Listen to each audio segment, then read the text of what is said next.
Hi, my name is Ashley Pohl, and this is my presentation on universal design for learning, physical spaces for K through 2 learners.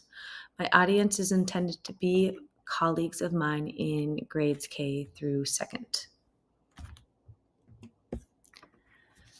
One thing that I learned from my project research is that physical learning space plays a vital role in creating an inclusive teaching environment. I realized that inclusive classroom design isn't just about arranging desks, it's about the way we set up our learning environments that directly affect student engagement, accessibility, and emotional safety. Research shows that proactive design, not just retrofitting, is the most effective. My research emphasized that UDL principles work best when we design with diverse learners in mind from the beginning rather than making adjustments after the fact. Another thing my research revealed was the importance of creating an emotionally safe environment, noting that cozy zones like reading tents and calm down areas help children feel respected and welcomed, which in turn increase their ability to engage. Another thing that was also noted in the research is that early childhood learning must be multisensory. Kids learn through movement, visuals, sound, and touch. Sources describe multisensory learning as providing several pathways to knowing, which is exactly what UDL encourages. Finally, flexibility matters. My research noted that when students chose where to learn, whether it's at a reading nook or a maker table, they feel more in control and focused. So when we design classrooms that are flexible, sensory conscious, and emotionally safe, we're not just improving the aesthetics of our rooms, but we're actually removing barriers and building access for every learner.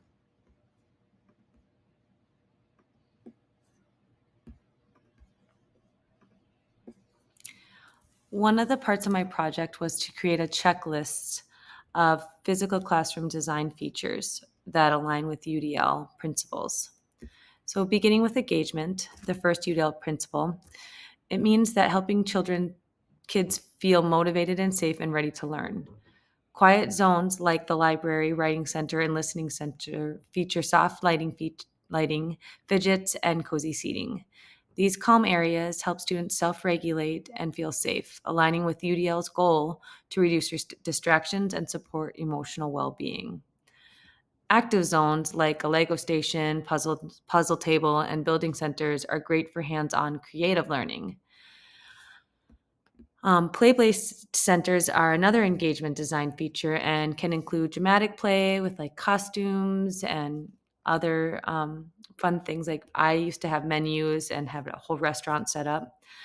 Sensory play with like bins of rice or sand or a water table. Constructive play with blocks and Legos. And then game-based play with student choice in math and literacy games. All of this promotes engagement and joy in learning when students have choice. And then moving on, student created displays such as self portraits, cultural art, multilingual art also foster identity and belonging. Lastly, flexible seating such as bean bags, wobbly stools, floor cushions, and standing desks allow students to choose where to sit each day and in turn actually boosts autonomy and comfort. Together, these design choices support self awareness, community, and again, engagement.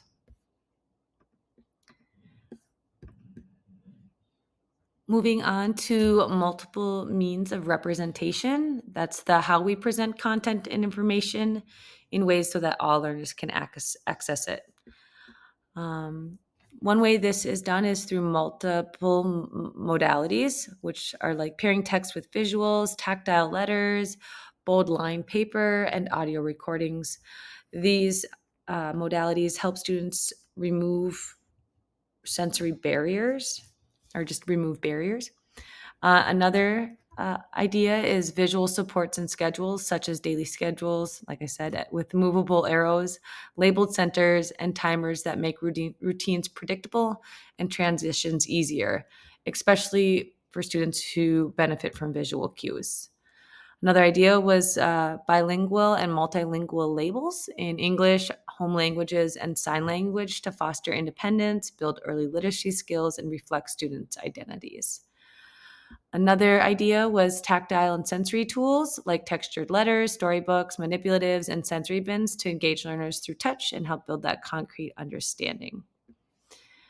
Furthermore, providing alternative formats such as audiobooks, closed captions, and simplified summaries also helps to support diverse learners, including those who are early readers or multi-language learners. In addition, multisensory strategies like songs, storytelling with puppets, art projects, and dance help bring key concepts to life in engaging and memorable ways.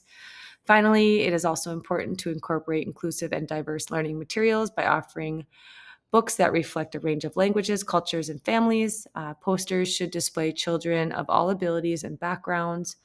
All of these efforts and design features will help children feel seen, valued, and connected. Moving on to our third and final UDL principle is action and expression. This is how students show what they know. Starting with flexible workspaces.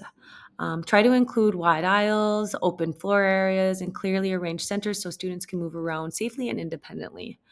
Adjustable tables and standing desks can support different physical needs and allow for more comfortable learning.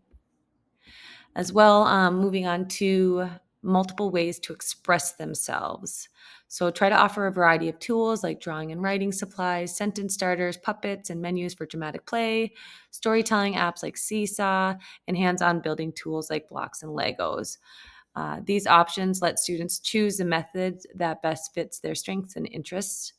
Another idea is to make available adaptive tools and technologies such as tablets with speech to text, pencil grips, adaptive scissors, and slant boards help reduce physical challenges and make learning tasks more accessible. Make sure that if you choose to incorporate these into your classroom, that you also provide visual directions for each tool to help students use them independently. Next, make sure that the layout is clearly marked and students understand the expectations and can navigate those spaces with ease.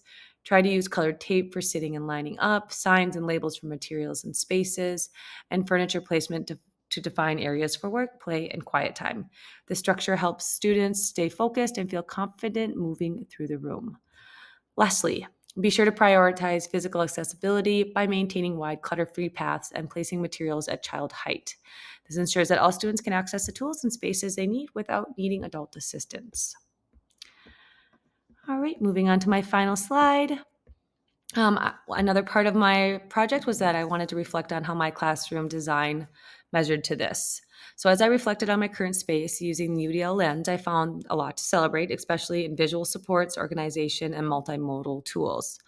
But I also identified 14 specific actionable changes, such as adding a calm down area, expanding my flexible seating, and bringing in bilingual labels. Oh, and also increasing access to adaptive tools.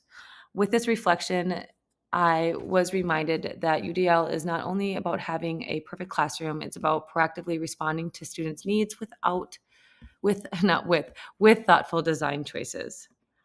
All right, so the key reminders or final takeaways. UDL is proactive. It's an inclusive framework that supports the whole child. Physical spaces are powerful. They can either create barriers or unlock potential. Even small shifts like labeling in home languages, rotating materials, or adding new sensory tools can have a really big impact. Thank you so much for listening, and I hope you have an amazing day. Here are my references if you would like